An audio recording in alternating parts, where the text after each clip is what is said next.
Petty dictators. Often we find that the breadwinners in a family, father or son, or sometimes mother or daughter, display a tendency toward mental alcoholism because of the consciousness that they are in a position to dictate. Such little dictators in families should not freely unload their moods on innocent, harmless dependents, and thus lose the inner respect of those around them.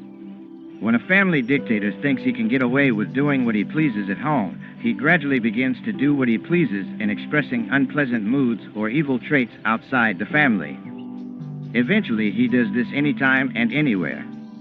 If petty family tyrants don't check their indulgence in these sadistic habits, they gradually become mental alcoholics, behaving immaturely and causing untold trouble to those who are closely or even casually associated with them, as well as to themselves.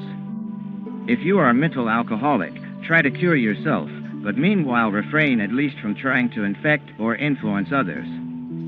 For whether or not you succeed, you will probably cause yourself added trouble. Think what pandemonium would break loose if suddenly somebody dropped a skunk in your peaceful home, where you had been sitting quietly meditating or reading a book by the fireplace.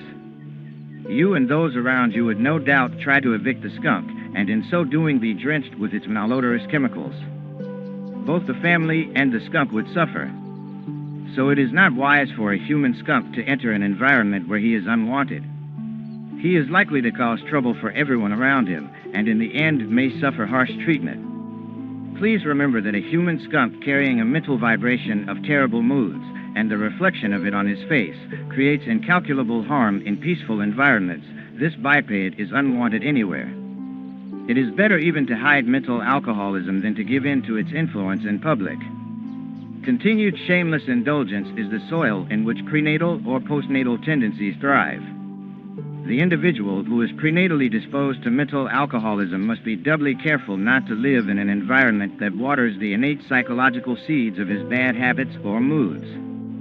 Of course, when you meet a person who treats you formally and with a galvanized smile says, "How do you do? I am awfully delighted to see you," while inside he is thinking, "I could cheerfully chop off your head for disturbing me," you sense his inner feeling and you don't like it. I myself like to know where I stand with people. I prefer blunt treatment to hypocritical behavior.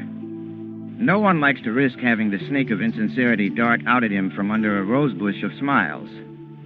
However, it is better for a mental alcoholic to be friendly toward people, even if hypocritically, than to vent on them his evil moods.